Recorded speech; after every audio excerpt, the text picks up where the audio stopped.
We are Under the Cardboard Box with your hosts, Jairo Martinez and Arnaldo Castillo. We are Cardboard Box. Welcome to Under the Cardboard Box podcast. This is episode 12. We're so glad to be back again. We really hope you enjoyed our first video cast. Yeah. It was challenging just because it was my first time editing video. Yeah. And you know, I'm a music guy, so I know how to mess with programs like DAW softwares. So that's all I know how to work with. So I tried my best. I tried the best that I can. Definitely, we gotta give him props. I give you props. Thanks, man. Thank you. I really do. It came out great. Heidel worked very hard to get this to us, and I just want to say this right off the bat. I want to congratulate Heidel. I said it last episode on episode 11. Jairo Martinez is now engaged to Adelise Martinez. Thank you. Again, no relation.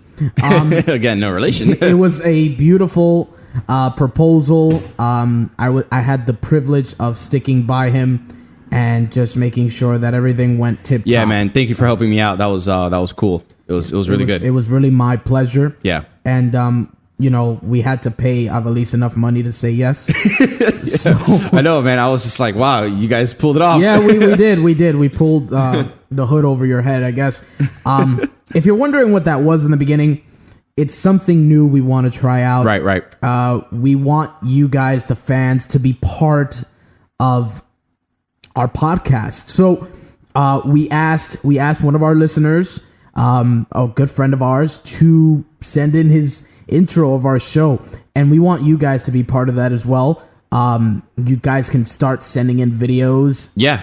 And, You guys can send us videos at underthecardboardbox at gmail.com and just submit a video of just saying anything, saying what do you feel about the podcast, my name. You could say, like, for example, my name is Jairo Martinez and you're listening to Under the Cardboard Box podcast. Keep going, guys. UCBP, let's do it. Yeah, be creative.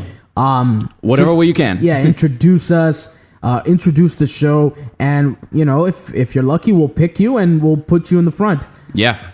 But bro, how you doing, man? Now that you're engaged? It feels good, man. Still lots of work, but I am happy that I got that out the way. Aside from that, I am excited for the new Metal Gear Solid news that just came out. New DLC, which we're going to get into. Hey. This isn't the news. Save it. I know. It, please. And you know what's funny is that I've been listening to some podcasts and they have like problems. Like people have been complaining on other podcasts that not just us, but not this. They've been complaining that they don't start like for example, there's this podcast. I'm pretty sure you guys probably listen to it too. It's P.S. I Love You. Great podcast with Colin and Greg, and they were just saying how they don't start the PlayStation news soon enough. They're always talking about these things or whatever. So everyone got mad at them because they came home Sunday night or something and they were hungry. So they started ordering buffalo wings in the middle of the podcast. Right. And they were like, are you serious? This and this, And so the next week, Colin was like, we got to start the news. Hurry up because the people want it and stuff, This is what the people want. This is what the people want and stuff. So they were like kind of just like joking around and whatnot. So, but kind of serious, I guess. Right. Like a truth behind the joke kind of thing. Yeah. But so it's pretty funny, now that we're just like just talking away for about like 4 minutes now. Who cares, right? Who cares? You guys came to listen to Metal Gear. So I guess with that, we'll just jump right into the news. Let's do it. All right. This news is brought to you by Metal Gear Informer. We've got quite a bit of news. So let's get to the nitty gritty. So there are 3 new maps coming to Metal Gear Online. I know what you're thinking. Finally. So these are coming out in March, and we've got the list here of the maps. Called the first one is called Coral Complex, which is the Mother Base Wannabe. Mother Base Wannabe, really? The Mother Base Wannabe. It's good. No, I'm not saying it's bad, but it's not Mother Base. It's just the big shell of Metal Gear Solid 2. No, it's just a stage modeled after Mother Base. It's not actual Mother Base. Right. Some things I know where it's like cut down. Right? Yeah, they cut something. Yeah, we said in the last episode and the episode before that, some things are cut or some things have been made more accessible. Right. We've also got Rust Palace. Now, there was an article about Rust Palace describing it a little bit. Basically, it's this huge building with many floors, levels. So you really don't know what you're looking at going in there. Right. Wait. So it's a building. Yeah. The it's whole a map building. takes place in a building. From what I've seen here, there's just a small area outside the building, but the building is the main Right. That's where the attraction. firefight would happen. that's where you want to like fight it out. Okay. They've got different places for stairs and etc. This place is literally coming down on itself as it's been described. And then the last one, which there's not a lot of information about, is called Azur Mountain, which, if I translate it correctly, it means Blue Mountain in Spanish. Right. Or Azuri, if I'm saying it correctly that way. Yeah. Azure. Azure. And, of course, they've also added to the DLC some new appeal actions. I'm looking at some of them here. We're looking at Basic Appeal Pack, Battle Appeal Pack, Dance Appeal Pack, and then Hero Appeal Pack. I don't want anything to do with those. Okay. Because I'm okay with just a salute. But, I mean, I'm not going to knock anyone else who wants that kind of a thing. Yeah. In other news, we've got a unique character coming to MGO. Cue the music. Cue the humming. Our good friend and quiet friend. Well, quiet. Yeah, there we go. So Quiet makes an appearance as a special unique character coming out in March, just like with the DLC maps.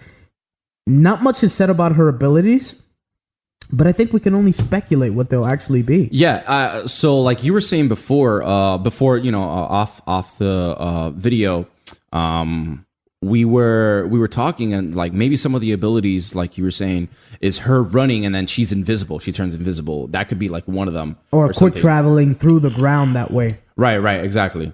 So I think that would be good to have if we get to use her. Do you think she might be like a little OP, overpowered?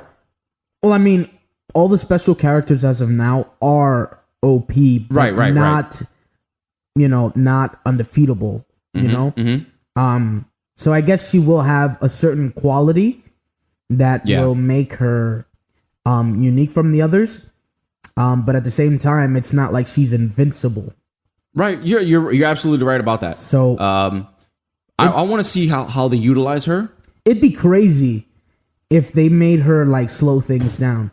Right. Because you know how when she does that whole eye thing, things slow down. And, that'd be cool. She has this perception. I mean, I don't know how cool it would be.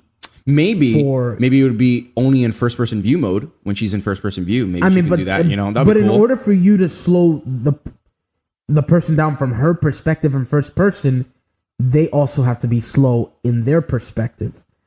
You know what I mean? Like kind of going slow in a sense. You know what I'm saying? Right. Yeah. So if they do that, they kind of like, I don't know how that'll work. It'll be hard to balance out. I know there's some features in Max Payne, the third one. There's some features that are like slowing down time, but only for the player it slows down time. Only for the player. So maybe they could work that in there. I'm not sure how Rockstar did it, but right. it worked out. Yeah. Well, speaking of Quiet, they're actually making a figure out of her. An action figure doll. Okay. Excuse me. This figure is going to be about 1/6. About that's how much it is in size. And it looks pretty decent for a doll in terms of its height. Is the face just like hers, or is it changed? Because I know they changed the faces. Yeah, right. I mean, it looks a little more. If I can say this, it looks a little more animated. Okay. If we're looking at the pictures here, I mean, are you gonna pick something like this up? No, I'm not. I'm not into action figures. I'm more into collecting the games, music and stuff. I've never really been an action figure guy. I know you have a few action figures and stuff. So had. Oh, really? You don't have those anymore? I don't have them anymore. Oh man, where did they go? I have no idea. I have no idea. Throughout the move, but I mean, they were models. Yeah, models in the box. You know, I remember them. You had I had Revolver Solidus, Ocelot, Yeah. Raiden. Yeah, I remember. There was the Metal Gear Solid 2 ones. Yeah. Yeah. I did, but I don't have them anymore. Yeah, I don't know. I guess probably this appears to Appeals. sorry, to maybe, fans that collect them, but from what I've seen in the picture here, it looks pretty good. Yeah. As I told you before, she looks Lots of detail. Yeah. She Still looks half naked. which is one of the reasons I don't like it. But Yeah. I don't know. It's pretty cool. You know how these Japanese are. They over-sexualize these women, but Yeah. Also, you'll be glad to know. Well, I don't know how glad you'll be once you hear this, but the e-locator. If you use that, then you know how potentially good it is. Right. They're going to change the rules on that, according to. Are they? Yeah, according to Okay. these notes here. So, in order for it to take effect, the person will need to be in the radius of the e-locator for a bit of time before it actually marks them. Okay. Now, beforehand, it used to You just stepped in and you're marked. No, man, it could be like it could hit your aura, and you would still get marked. But now it's just like they dimmed it down, just like the stun grenade. Right. Now, Maybe you think that Konami saw some exploits in it, or I mean, making it fair? it was when I used it, and I think anyone else who uses it can agree. It is a very good way to get assist points. It's a very good way to get assist points and to mark enemies, to know where they are, to tell your team. You're just when you use e-locators, you're not just helping yourself. You are a team player. Right. Stealth, Right. for all you stealth users, only helps you mainly, the person using stealth. Yeah, absolutely. Stun mainly helps the person using stun. The Fulton cannon mainly helps the person planning the Fulton cannon. Right. But the e-locator, it helps the entire team because once everyone is marked, you see it. Yeah, that's it. You see it. And so it has helped so many people. You get like 50 points for each person you mark. Sheesh. So it's just I mean, I've seen you in some of your Let's Plays and the Twitch streams that you've done and just, hanging out. I've seen you with the e-locator. You can go the whole game without killing anyone, but just marking them, sometimes Fultoning them and stuff, whatever. And your points, it'll rack up. Yeah, So, without a single kill. Right, But right. now they've dumbed it down. Right. So, I mean, the reason I said some of you might like this is because some of you might hate the e-locator. Yeah, I know I do. But now for the person that Who uses it. Yeah. you might be at a little disadvantage. So now. I guess you're gonna have to, for players now, they're gonna have to kind of, guess what they're gonna throw. Like throw it beforehand. Like cooking a grenade. Like how you cook a grenade. You leave it there so that when the person steps into it, boom, that's it. That's it. Well, I mean, that'll be a good idea to do. I guess if people are reckless, you just throw it to wherever you go, and they'll run into it anyway. Right, but what I'm saying is, like, let's say if they're running up, like up a hill or something, Right. on like Jade Forest or And whatever. you're expecting them, You're yeah. expecting them. You just throw it instead of where they are. You throw it in front of them so that when they step in, they're marked. Right. So that could be, I guess, a useful tool to do that. Just kind of guessing where they're going to be. But if you have that cardboard box equipped, then see you You later. could just Yeah. drop the mark on that. Make sure you're Right. out of the radius when you do that, though. Yeah. Tips with Arnoldo. Yeah. Tips with Arnoldo. But yeah, man. That's good news. I mean, I'm glad to see that these DLCs are coming out. I'm looking forward to these maps. I think these 4 maps that we've had so far, they're great. They're great maps. I will not knock any of the maps, especially when they don't have any walker gears or anything Yeah. hindering us. They're good maps to just fight in. But I think we need something new. Right. I saw a few comments. I'm hoping Konami will be merciful and not charge us too much. Because Yeah. remember, we said 1 map, and then we said we were comfortable with like $3. Yeah. But For one now map. we've got 3 maps. maps and a character. And then the poses and stuff like that. Yeah. So we're getting all this stuff, So how much do you think Konami's going to charge? I think now what they're going to charge is like $20. Yeah, absolutely. $20. Yeah. 15 minimum. So yeah, I say between $15 and $20 for this DLC. 3 maps, a character. Yeah, I say about 15 to 20. If they come out with $9.99, blessed be the name of the Lord. I'll be super happy. I can't believe that. Back to it. But yeah, man, I mean, I hope they really give us a deal. Hey, you know what? I'm going to say this out loud. Konami, make this thing $5. Oh, wow. Okay. Make it. If you're listening, Konami, right now, watching, make it $5. Man. Make it $5. You owe us this. Make it $5. Some people do not have all the money in the world to be spending on these things. I don't. Yeah. But yeah, man. Also, speaking of spending money on things you don't need, they got the Kaz sunglasses on sale. Nice. I saw these on Twitter. They're going for 122 euros. All right. And they're saying save 30%. That's a saving. You're saving 30%. They're saving 30% there. Oh, good. The original price was 175 euros. I wonder what does that translate to? Well, it's more than the US dollar. Yeah. So if I'm not mistaken, that's almost $190, almost $200. Sheesh. $200 for a pair of sunglasses. Wow. Listen, That is something I definitely will not pick up. I love the game, but I will not spend $200 on glasses. Yeah. Sun protectors. No, it's just not happening. But Konami, if you're generous, you can definitely send them over. You can definitely donate it to Under the Cardboard Box, and we will wear them anywhere. I will wear it inside During the night. And you know what? It's funny. I'm going to stop this right now because we forgot to do something. Look. Oh, man. Come on.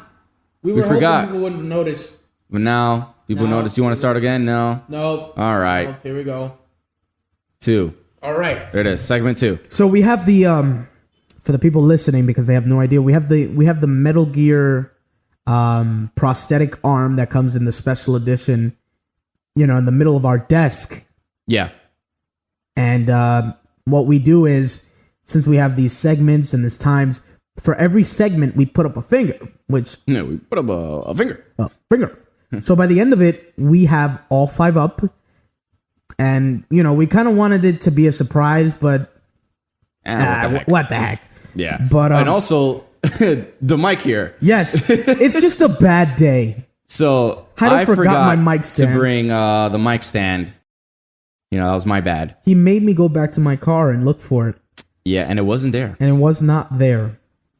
So, But Heidel, before we get into the bitter news, let's get into Kojima news. yes, Kojima news. So, the official DICE Summit website has announced that Hideo Kojima and Guillermo del Toro will be keynote speakers during the summit taking place February 16th through the 18th. Nice. They will offer insight into their creative vision and the driving forces behind their artistic pursuits. The discussion will be moderated by Jeff Keighley, who hosted the Game Awards for the past few years. Yeah.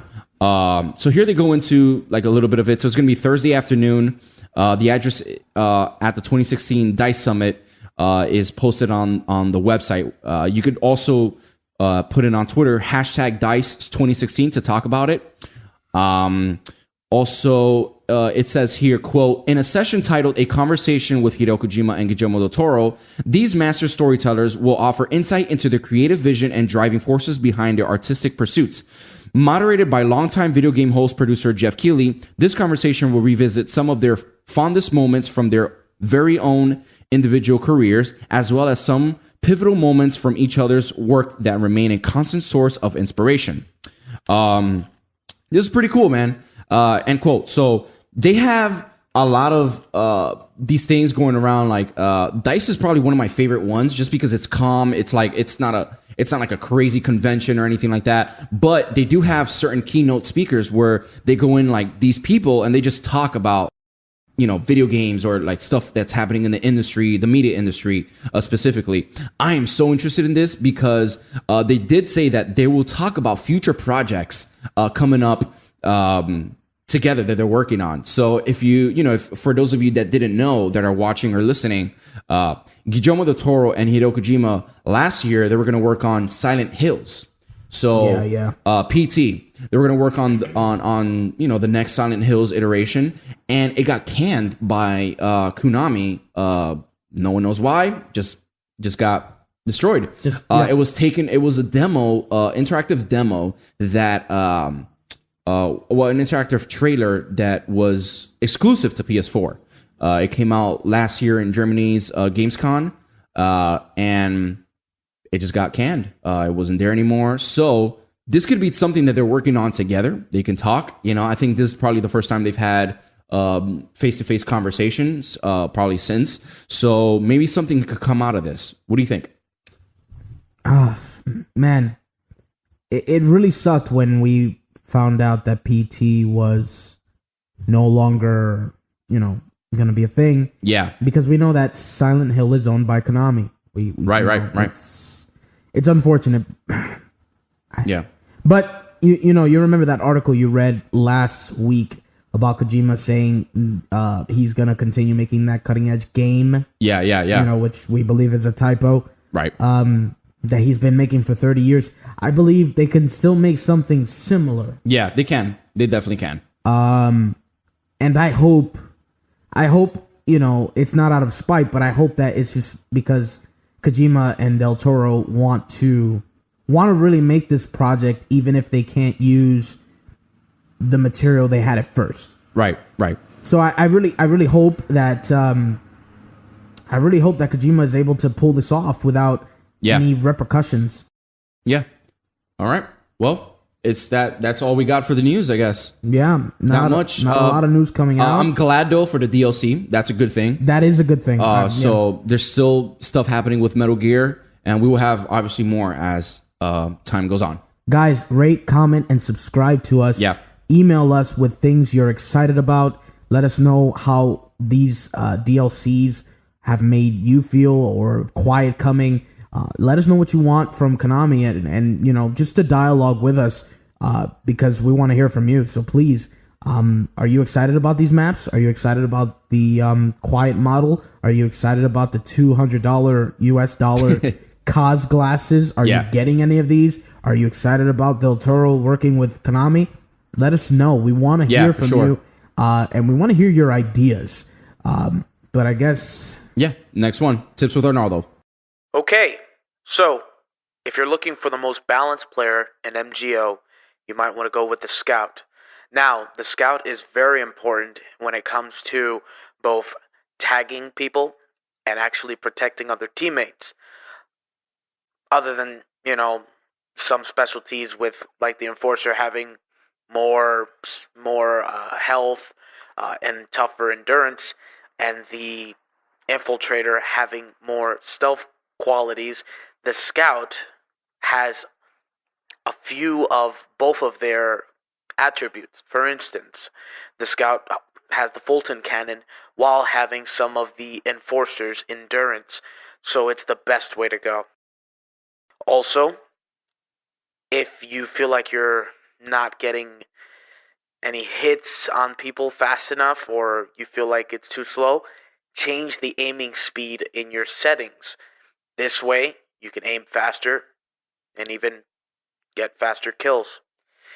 Now, you're probably wondering, if you've seen someone with a cardboard box and they're sliding and they're hitting you, what do I do? Now, if they get close to you while this slide is going on, hit the CQC button. If you hit it at the right point in time, you're going to hit them first, and hopefully you'll knock them out, but you'll get the drop on them. Now be aware, it will still count as a hit towards you, but it won't knock you down. Good luck. All right. You can write into underthecardboardbox@gmail.com and submit your codec conversation request. So, you know that we have our contest for the Steam codes. Yep, that's right. And We have only two have left. 2 left. But after today, we will only have 1 code left. And the winner of this Metal Gear Solid 5, the Phantom Pain Steam code is Daniel Retner. Yeah, man.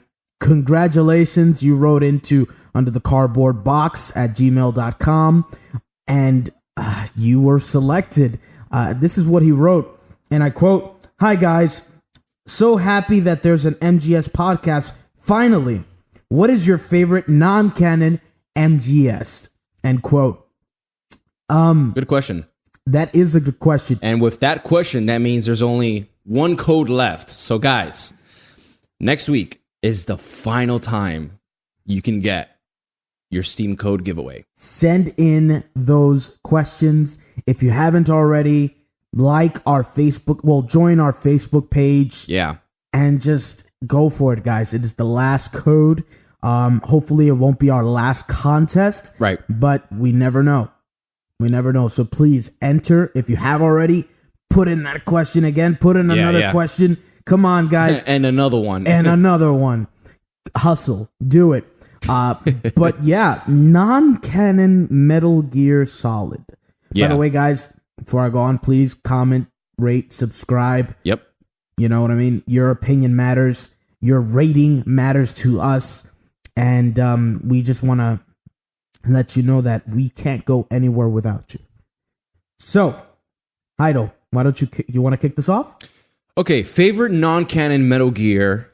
I'll have to say there's a few.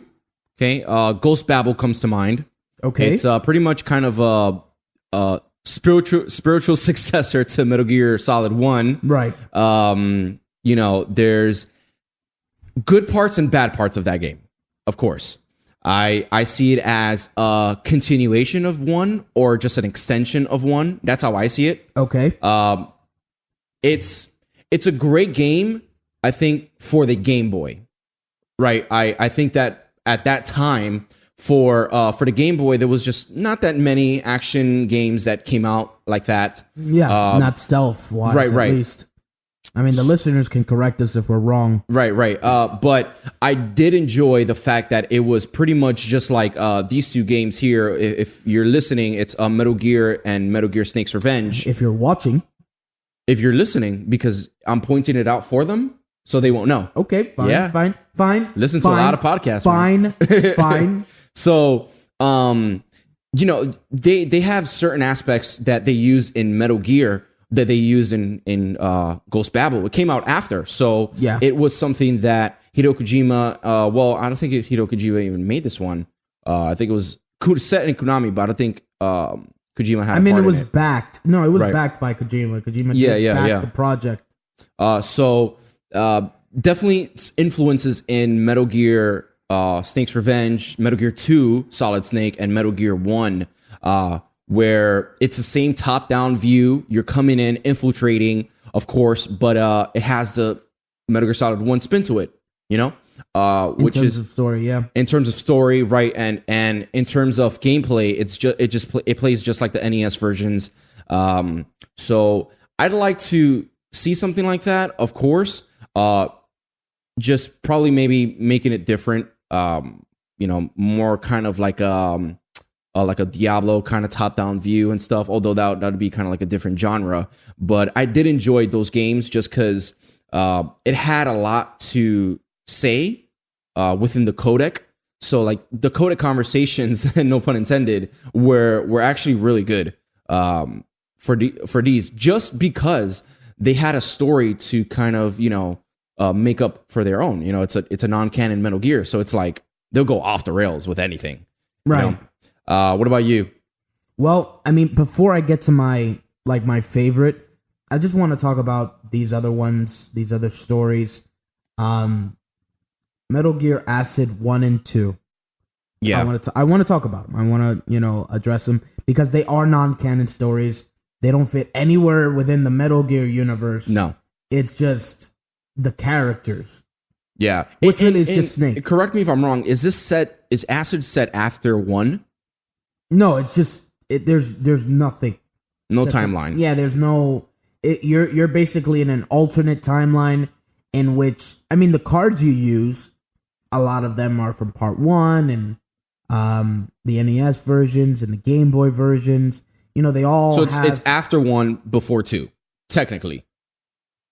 I mean, if we said that based on the story, because they have Part 2 cards, it just I don't want to give it a part because it's not canon. There's nothing. Right. Essentially, for Acid, they just use the character Snake. Yeah, they didn't use anything else. It's kind of like a Monopoly based Metal Gear game. Right. You know, they got Metal Gear pieces, Metal Gear landscapes. You know, it's just, that's all it is. I enjoyed Acid 1 and 2, honestly. If you haven't played them and you like, you know, turn-based strategy games like myself, I enjoy strategy games. I like being able to think through things. I'm that kind of guy. But that's exactly what you get from these games. But the story is completely like twisted. It is like major darkness, maniacal, like bloody, and you know, floating dolls, and I'm not talking about Psycho Mantis. You know, it's just like, you know, I don't even know if I should spoil anything. I think it's okay. Yeah, I mean, Part 1, apparently that's the actual Solid Snake, but in Part 2, this is how you know it's not canon. The Snake you play as is a clone of Solid Snake. Yeah. But we know, after, you know, Solidus revealed that at first, and Metal Gear Solid 2, they cannot be cloned. Yeah, they nor can't. reproduced. No. They can't reproduce, I'm sorry. So, that's how non-canon it is. Like, it just off. Yeah. Now my favorite non-canon, ironically enough, is within a canon story. Yeah. And you're probably wondering, how does that make sense? I'm talking about Snake Tales. Yeah, Metal Gear Solid 2. Yeah. Substance. Yeah. I really enjoyed all of the Snake Tales. Yeah. It made playing Part 2 exciting again.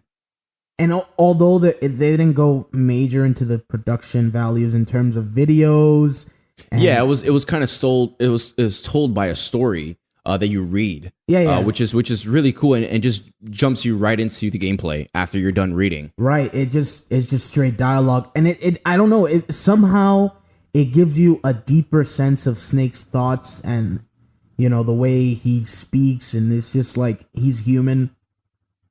You know, but just playing all of the stories was just great. Yeah. You know, there were so many twists and turns, and they used characters from the actual game, the MGS2, except for Raiden. Raiden wasn't in it, I believe. No. But you have people like Solidus and Vamp, and you know, and what I did enjoy of it was that you get to play as Snake in some of the parts where you don't in the real game. Right. Which is really cool because I guess for fans that were disappointed that, hey man, where's Snake in Metal Gear Solid 2? Where is he? You get to play as him in the Snake Tales. Mm-hmm. So that's really cool. And then you get to see Meryl, you know, that's it's very cool. Yeah. It was a lot of twists. Yeah. So it was good to have that. It gave the game a lot of replayability. And also what I loved about it is some of your actions, not all of them, they mattered. Like whether, for instance, when you see Meryl, you face off against her. Yeah. You have the choice to kill her, Yep. or to knock her out. That ultimately changes the ending of the game again. Yep. So it's like, depending on what you do, that'll like give you a different story. Yeah. Or a different take on the story. And you know what's crazy is that in Metal Gear Solid 2, the canon story, you don't know if the ending that you got in Part 1 is true or not, you know, because you don't see Meryl throughout the whole time. Yeah. You know, so it's like, whoa, did she actually die? Was that the real ending? You don't find that out till Metal Gear Solid 4 Well, I mean, Really? so, yeah. Well, I mean, if you don't really do the research or you never play it Right, again, right, exactly. Yeah, you just you Metal Gear don't Solid know. 4. Well, I agree with you in the sense that you don't know which one was canon, whether she died or Whether she didn't. died or lived. Yeah. You know, I just know that in part 1 you wanted her to live. That's Yeah, and that's it. Yeah. but you never see her afterward. You don't, and so you don't know. So I like that. That's that kind of that Mystery. right. It's a mystery for fans. I remember when I played 4, I was like, oh, Meryl. Even though I knew already, that Meryl, that was the canon story, the ending. Yeah. But for fans that probably, let's say they just got that ending in Metal Gear Solid 1, they were probably kind of lost. They were just like, man, where's Meryl and stuff? Or, man, Meryl's dead. That sucks, And then they go into 4 and they're like, whoa, she is alive. She is alive. So I do definitely agree with you with Snake Tales, because that is a good way to transition into more replayability, like you said. And when Substance came out, it created more of a sense of like, man, I got to collect more things. I got to do more things, which leads me to my next point, which is he said non-canon games. So I'm going to say VR missions. Obviously there's no story in there, but it's fun, especially in the VR missions for PlayStation. It's just fun to go in there and just dive in, just doing missions. No story, just a wacky virtual reality game. Yeah. When you fight the genome soldier in the end, that like's hilarious. It's a humongous genome soldier. Are you talking about the actual VR disc, or Yeah. did you talk about the VR in part 1? No, and the VR disc. Yeah, Okay, the separate yeah. PlayStation game that came out. Yeah. With Frank Yeager in the front. Right. Which honestly, in my opinion, was a money grab. Of course, Konami. It was an entire game for VR. Yeah, for VR. Yeah, I mean, they were great. They were fun, but it was just very like fun. You don't buy games for just that. You want some type of story. No, of Although course. I did enjoy, if we're going to talk about VR missions, I did enjoy playing the mysteries. Yeah, Playing the mysteries, especially the last one where it's like you come in, someone's murdered. You right. don't know what happened. Yeah. So that's kind of cool. Those were fun. And Like figure it out. yeah, just like they just drop you in there. Those were fun. The one in Metal Gear Solid 2 as well were pretty good too. You get to play as Gray Fox. So in Substance, you get to play as him. No, you don't. In what? You get to play as Raiden in the ninja suit. Yeah, that's what I'm saying. In the ninja suit, you get to play as him. Yeah. Yeah, in his suit. Because I'm, obviously spoilers here, but Olga, she's, in the real game. And so Yeah. she's in the suit and you think it's him and stuff. And you're just like, wait, but he died in part 1. Like Ocelot said. Right. Yeah, exactly. But you died. Yeah. But I like that they do have those certain missions. Also in Metal Gear Solid 3, they have like certain things like the Snake different versus monkey. Well, that, yeah, obviously, but I'm talking about like Ocelot, the encounters with Ocelot in the ending. Even though like you don't know which one is canon, which one is not, in the ending when you're with the bullet. Yeah, choosing the guns. Choosing which one. Like there's I think 3 different ones. You let he shoots you shoot him, and you don't shoot at all. Which is it's pretty funny. Which one do you think is true to it? I mean, I think You'd like to think Snake won that one. Well, or didn't pull the trigger at all. I mean, just understand that either one was okay. You know what I mean? Yeah, I was going to lead up to the same ending. Yeah, it's all gonna. But like in your mind, it- which in one do my- you think? I honestly, I don't. I wanna say the one in which Snake didn't shoot him at all. Yeah. But then again, Ocelot was pretty pissed Yeah. at the end of it. So I think no, you know what? I'm gonna go with the one where Snake actually shot and it was a blank. Right. Because He does that smirk. Yeah, he was like, it's a blank, he's having some fun. He's like, oh, that was fun. It's like, I'll see you around, Right. John. But when you don't shoot him, he's kind of like bummed out. He's like, man, but you didn't shoot Yeah, me. you Like, didn't shoot me. why- Yeah. all the crap I put you through, man. You just come on. Yeah. But I mean, Ocelot is one of the characters that admires Big Boss. If not, I can dare say the most. Okay. So, I mean... Aside from Eva? Yes. More than Eva. Come on. He watched over him for 9 years. He's been following Snake, Big Boss for so long, more than Eva. Yeah. You know? Yeah, I mean, because Eva lost contact. Well, I mean, she's a spy, but what I'm saying is, look at part 4. Part 4 was literally Ocelot dedicating his entire remaining life to freeing Big Boss from the Patriots. Yeah. No one, well, I mean, of course, you know, Big Mama, aka Eva, was trying to protect Big Boss's body, quote unquote, which we know it wasn't. But I think Ocelot. So that was in vain. But I think Ocelot had the greatest admiration, the greatest love for Big Boss. Dare I say it was an obsession in a sense. But we digress. Back to non-canon. Yeah, I have to say all those things were all the non-canon things were good. It's just I guess to me, Snake Tales was the best non-canon portion that I've played because one, the story was it could have been seen. Like if Raiden wasn't there, it was possible. Yeah. You know? For sure. Unlike Acid 1 and Acid 2 and Ghost Babel was also possible, but it already happened in a sense. Right. It happened. Yeah. You know, but Snake Tales was like almost, okay, Raiden, you don't exist. The S3 doesn't exist. Yeah. It's just Snake figuring out what the heck is going on. There's even a portion in Snake Tales in which you fight Solidus at the end as Snake. I mean, Snake's not using a sword, but it's still a good fight. Yeah. Another one is standing right in front of us, Snake's Revenge. Not a canon game. Yeah. Most people don't know, but it was not touched by Hideo Kojima. It was made by the same people in his company at that time, but just Kojima didn't have anything to do with it.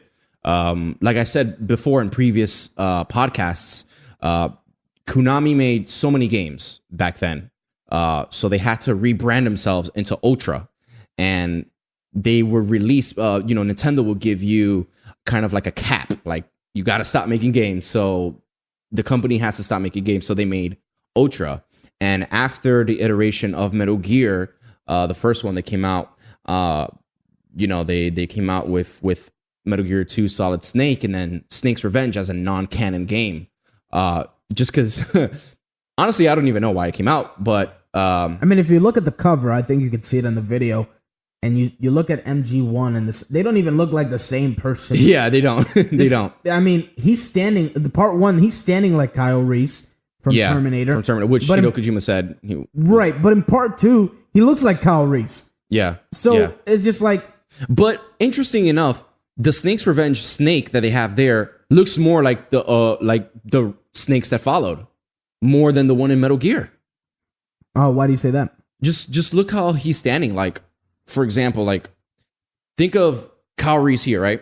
Think of his hair. Look at his hair. You know, it's kind of like a James Bond kind of looking hair. I see. Now look at this one. This looks more reminiscent of how Snake is going to look in his outfit. You see what I mean? He's got those 2 guns. He's got 2 guns, which I've never seen Snake with 2 guns. I've never seen Snake wield 2 guns. Yeah. Not saying that he can't. No, definitely not. And that bandana's weak. Oh yeah, that bandana is super weak. But anyway, Snake's Revenge was a fun game. You have a lieutenant there that is kind of guiding you through the missions and stuff. As always. But it's not the colonel or Big Boss or something. But you're trying to find Big Boss. You know, you're trying to get him. It was a good game. I just feel like it wasn't a Hideo Kojima game, so it's kind of like, okay, cool game. Something to cool story, bro. Yeah, something to just like, I guess, hold fans off, or I don't know, till they figure out what's next. Yeah. What other ones do you think come to mind? No, I think I've pretty much said all I needed to there. I can't, like I said, I've enjoyed Acid 1 and Acid 2, and You know, I guess another game would be Portable Ops Plus, but that was more of an expansion Yeah. rather than non-canon. Right. But I don't think there's any other MGS non-canon games. You guys can email us and tell us if we're wrong. Yeah. Comment, subscribe, rate us. You know, we would really appreciate it. For sure. But I think I'm sticking with my decision of Snake Tales, man. Snake Tales takes it away from me. I think I think a lot of fans would agree with you. yeah, and it wasn't even the longest non-canon story. You can be done with Snake Tales in like a couple hours. Yeah. You can. Unlike Ghost Babel, which was longer and had puzzles and etc. Probably takes like maybe 10 hours to beat. Maybe, Babel. depending on your play style. Yeah. For veterans, it might take less because they're familiar with Metal Gear in a sense. Yeah. But yeah, that's all I got about that. Yeah. Well, let us know. What are your favorite non-canon games? Maybe you have another one that we haven't mentioned, or maybe you share the same one as us. But we're gonna do some trivia now. Next segment. Okay, so trivia time. So we were discussing with some of the fans online on our Facebook group, which you can join. It's Under the Cardboard Box. You can search us there, and you can interact with some of your Metal Gear fans. You can interact with us. We're usually very active on it. So we got some suggestions saying maybe we should give some Arnaldo some trivia. You know, give him a shot at the big leagues. Put him on the hot seat. So a few fans said maybe we should go back and forth. So this time, I got a trivia for him. And he's going to try to guess it. Are you ready? You want to explain the rules? Yeah, so the rule goes pretty simple. It's something we've been playing for a long time since we were kids. We want to go in and say a dialogue between a character in Metal Gear, and they're speaking. So Arnaldo would usually ask me, like, you know, Metal Gear or something, you know, he won't say it in that voice, but he'll just say the dialogue between them. And I have to figure out who said it to who, what game, and where. All right. So my trivia. You ready? All right. Pretty sweet. Assassin's Creed. Assassin's Creed 3. What was it called? Assassin's Creed 3? It was Assassin's Creed 3. Didn't it have like a name, subtitle name? I forget. I know. Shut up. All right. All right. Goes, pretty sweet, huh? Whoa, hold it. Watch where you're pointing that thing. The other person says, who are you?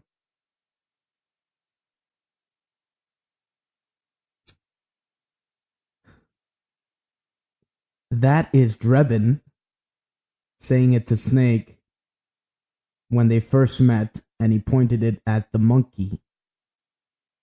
MGS4. You are correct. Okay, good. Nice, good. nice. Very good, man. Yeah, thanks, man. Thanks. So as you can see, Arnaldo's a beast at this. So you can write in to Under the Cardboard Box at gmail.com with your questions, your submissions, and your trivia questions. So there it is. Number 5.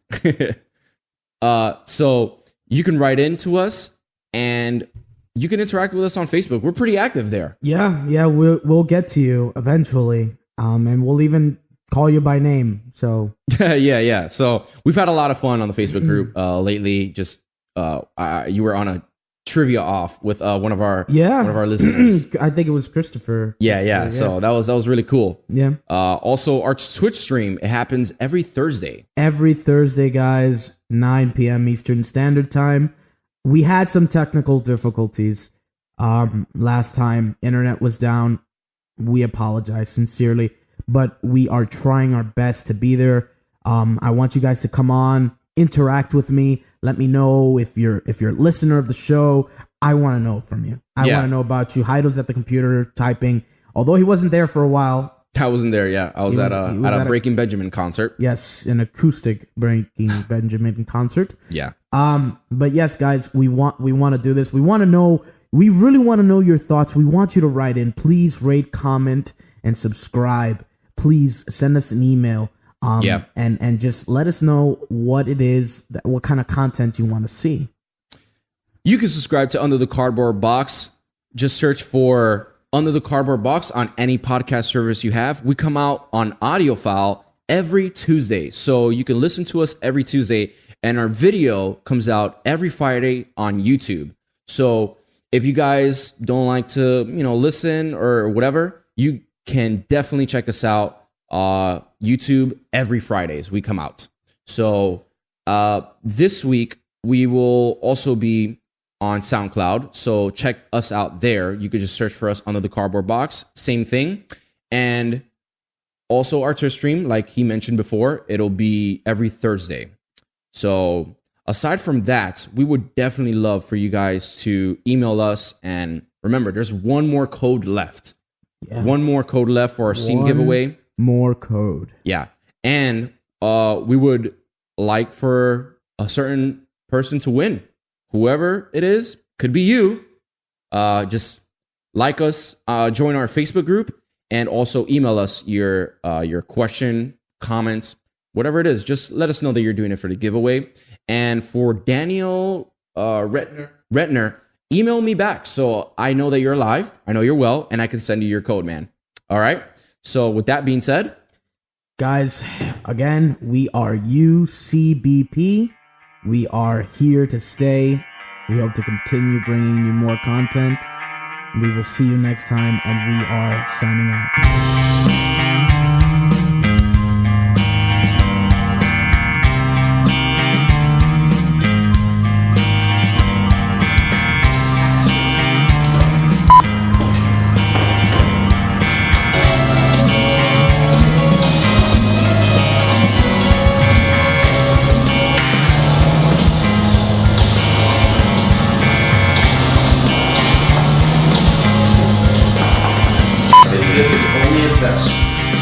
Had this been a real emergency, I would be dead.